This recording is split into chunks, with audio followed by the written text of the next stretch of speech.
Hello and welcome to my channel. My name is Michelle and today we're going to rank some INTJs according to how great of a character they are, or how cliche, or however you say. So on my ranking list here we have God tier. This is reserved for only the best of the INTJ characters, the ones out there that just, their character development and their overall way that they are in their medium is just phenomenal, and I would have nothing to add or change about their character. Then we have dynamic. These are for characters who are really well written, really well portrayed, but maybe like there's a few things that we could work on to make them, God tier or best. Meh. I mean, these are just for characters I don't really care about one way or the other. They're just there. They're INTJs and they're there. And then finally we have the cliche. These are your cliche INTJs, the ones who really don't have much going for them other than the fact that they are a cliche. So without further ado, I don't really see any reason to really go in depth about what we're gonna do here. We're just gonna go ahead and rank some INTJ characters in fiction according to how good I believe that they are. So let's go ahead and dive right on into it.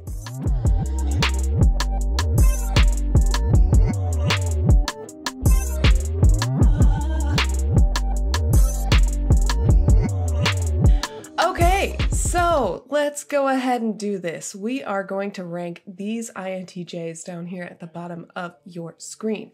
So first of all, let's go ahead and start with Batman.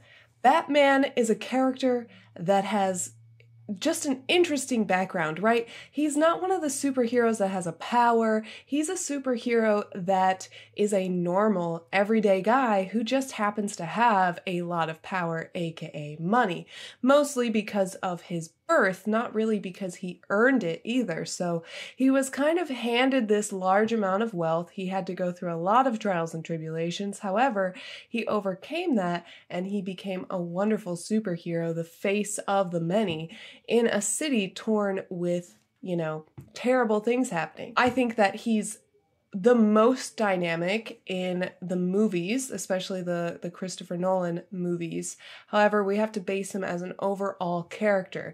And although I would not say he's a cliche INTJ, I don't think he has that necessarily. I wouldn't say he's incredibly dynamic overall as a whole when you look at his character arcs through the comics. I mean, yes, people are going to fight me. They're going to be like, Michelle, you haven't watched enough. You need to look further into it. But I would say overall, he to me is just meh.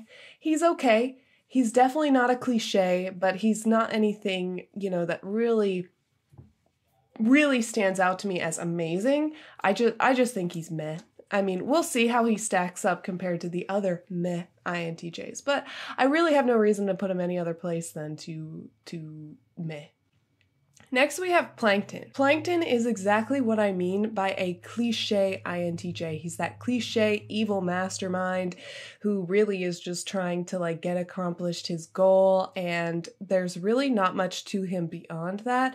I mean, granted, it's Spongebob, so all of the characters are kind of cliche. However, there's no way we can put him in anything other than cliche. Next we have Petyr Baelish, or Littlefinger, from Game of Thrones. If you haven't seen Game of Thrones, I recommend you do that because I'm about to spoil some things if you have not. Petyr Baelish is very conniving, very capable of manipulating people around him, but he also does this with a singular personal goal. Now, one of his main personal goals is, personal motivators, is the fact that he really, really loves Catelyn Stark. He's been in love with her the entire time, and that one motivator affects a lot of the decisions that he makes. Now, personally, he really wants to have a lot of power, but he doesn't want to be necessarily the one in charge of everything.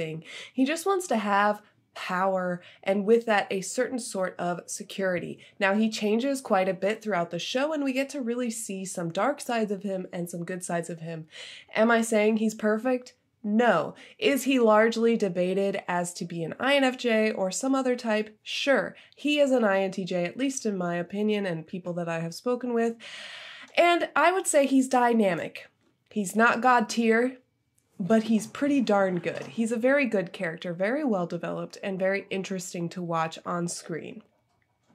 So next we have Saruman, who is from Lord of the Rings. He is the Great White Wizard, he is the mentor to Gandalf the Grey, and he's overall a very fascinating character. Now, the problem I have with Saruman is, at least in the movies, I have not read all the books because I am not a fan of Tolkien's style of writing, personally. I mean, it's okay, but it doesn't blow my mind, and it's hard for me to pay attention, so I have not finished the books. However, from the movies, that's all that I can really speak to in this particular instance. I would find him to be meh. He's not really a cliche necessarily. He's not over-the-top evil mastermind INTJ.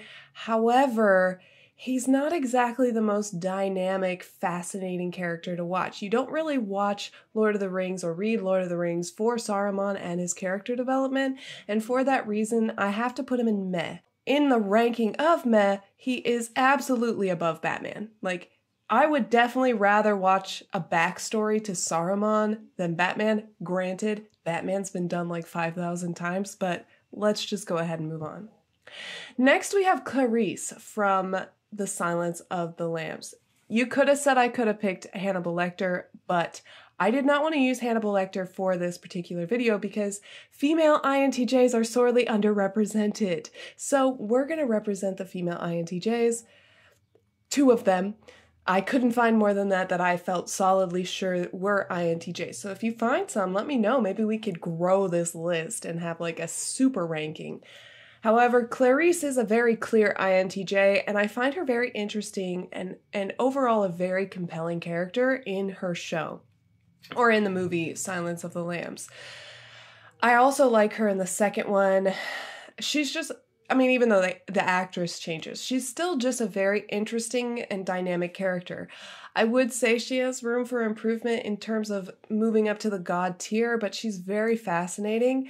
And honestly, I'd put her above Petyr Baelish in my mind as someone who I find more dynamic and more interesting and goes through a real change throughout her story arc. I love Clarice. Let's go ahead and move on to Witcher. Now, Witcher I've only seen the TV show of, so I can't really speak to the video games. I did a little bit of research, but I don't have that much to go off of from the video games. I really just have the TV show in my upfront memory. Something about her character in the show, and I think this is a criticism of the show overall, is that her jumps in character change feel unearned and don't really make sense. However, I do think she's a really interesting character and I would like to learn more about her, but because of the way that it's portrayed in the show, I can't really put her outside of meh. Interest level I have, I'm going to put her above Sauron. Now, the reason being, Sauron, he has a long life. He's very interesting. However, he's not as interesting as Yennefer. There's a lot of stuff that's skipped in the TV show that I would really like to learn more about. I would have loved to see more of her in school, learning to become a witch, and I also would have really, really loved to see what it was like for her while she was working at court as a sorceress. Would have been really fascinating to see, and that would move her up to dynamic for me. I feel like a lot of her changes are unearned, and I really would have liked to see more, which is why I can't justify putting her above Clarice or Petyr. I just can't put her up that high. Next, we have Horde Prime from She-Ra. Now, again, we're looking at more of a kids' TV show, so there's gonna be a little bit of more difficulty creating a super dynamic character, but I don't even know, I haven't seen all of it. I've just watched a few clips and I see a very cliche character, though he does seem more interesting than Plankton, absolutely. I don't have enough of a reason to put him up higher because I haven't seen it, but also from the clips that I did watch about 20 minutes worth of clips with him, and he really screams stereotype INTJ cliche, and I'm not really for that. I think he could potentially be interesting. Maybe I just need to watch the show. Tell me down in the comments below if you think I'm totally wrong about this and I need to watch more because you would rank him higher. With my current understanding of him and the research that I have done, he is a cliche. Tell me how I'm wrong, please. I would love to hear down in the comments why you think I'm wrong. Next, we have Piccolo. Piccolo from Dragon Ball Z. He is also a very good characterization of an INTJ. I wouldn't actually, you know what? I do think that he's quite dynamic in his character growth for a kid's cartoon. I really like his overall character. He's got this cool trope of being a bad guy turned good, and he really fights with Goku and becomes a really good friend and ally of Goku despite everything that would lead you to believe that Piccolo should not. So I would put him in the dynamic, not the top, at the bottom, but I really do like his character development and growth throughout the show.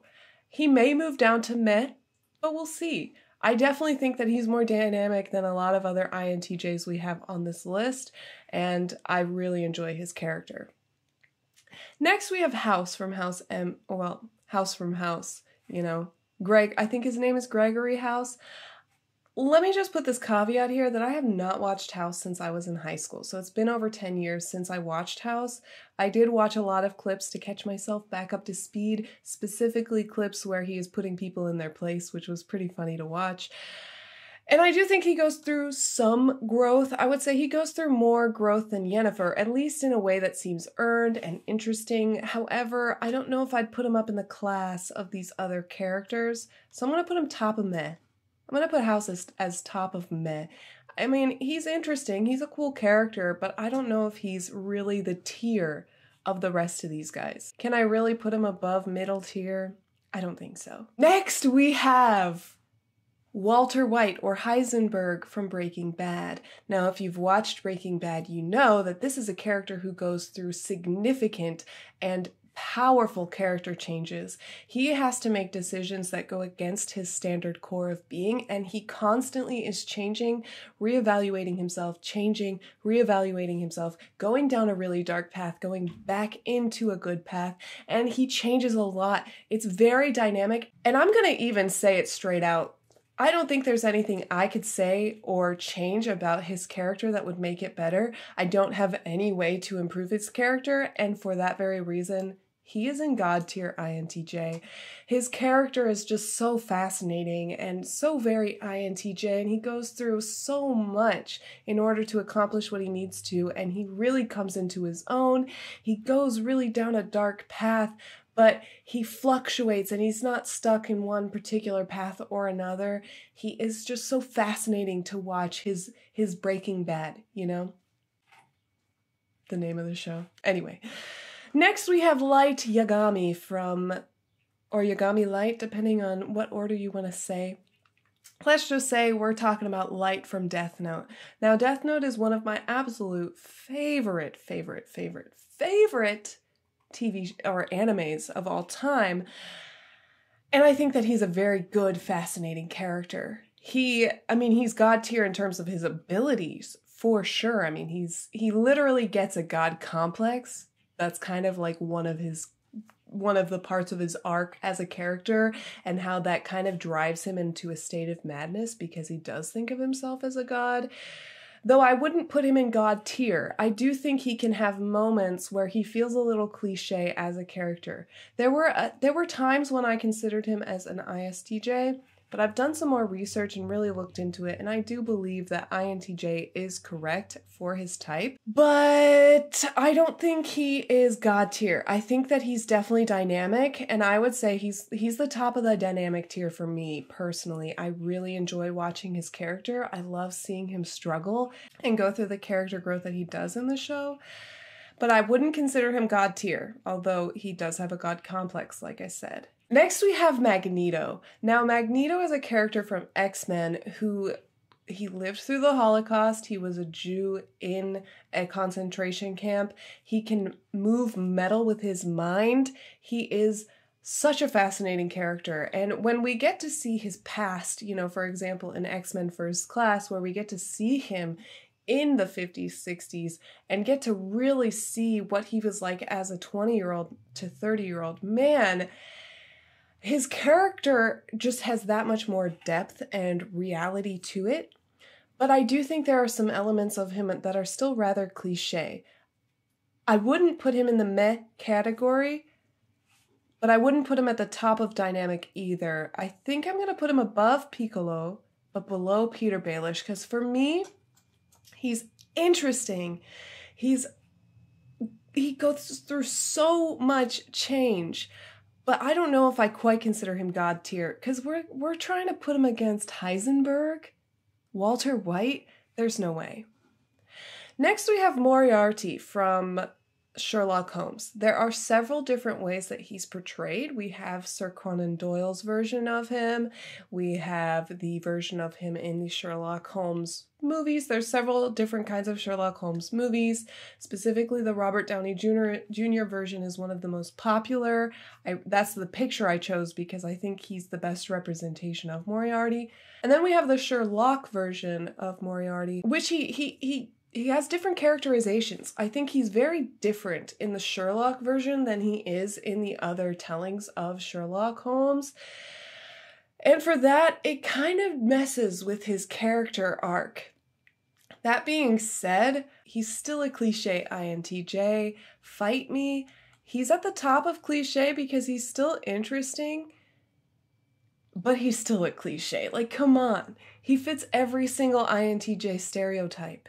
The mastermind, the evil guy trying to get what he wants, using his minions, etc., etc. He's just not that interesting.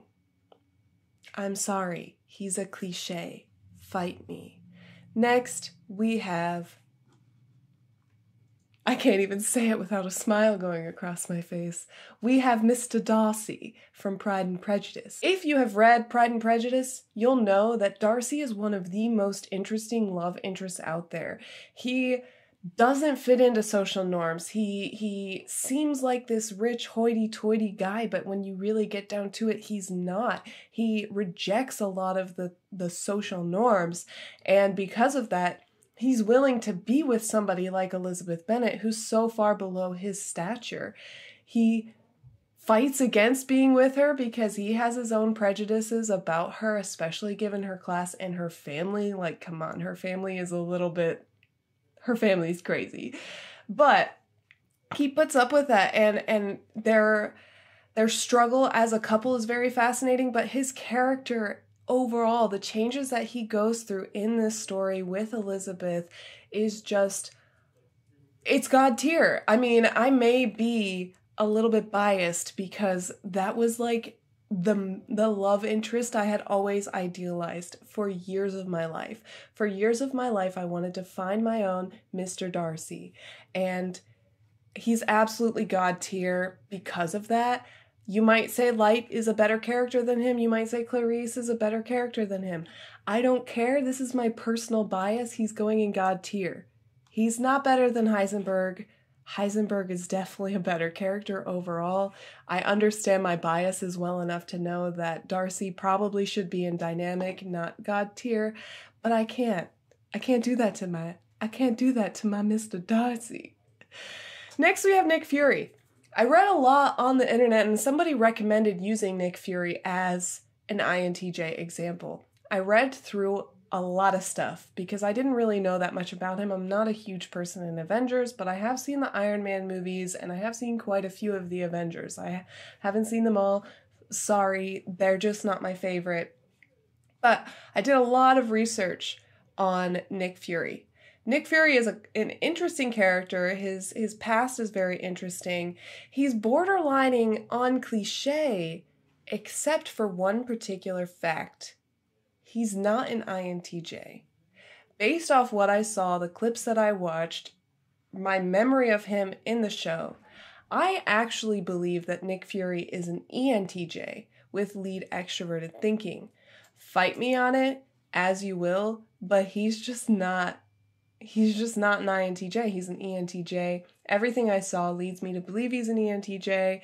And a lot of debate on the internet. Most people believe that he is an INTJ, but that's just, I don't agree. I really believe that he's an ENTJ. That's my opinion. If you disagree, be sure to let me know in the comments your detailed analysis as to why you think he's an INTJ over an ENTJ. Let's go ahead and continue on with the last couple. Next we have Snape, Severus Snape. He is one of my favorite characters in Harry Potter. He's annoying and frustrating to read, and he's an absolute jerkbag to, like, everyone, but he goes through so much as a character. That being said, he would be in the dynamic tier were it not for the fact that he's actually an ISTJ, not INTJ. He's definitely above Nick Fury in my mind, just as a character overall, but he's not an INTJ, he is an ISTJ. When you think about who he was as the Half-Blood Prince, and when you think about the way that he functions, he very much so is an introverted, sensing, dominant character. He's always looking, he's always very detail-oriented, he's very much so, like when you look at his notes in the Half-Blood Prince, they're very detailed, ordered, systematic. This is very atypical for an INTJ, although they would have a lot of notes. They're thinking much more about the big picture, whereas Snape is much more pinpointed on the present, on these facts, on these individual pieces. He's a fascinating character, a very interesting character, but he's an ISTJ. So he'll show up in our ISTJ character tier list for sure, because I definitely think I want to do this for all the types. I don't even care how popular this is.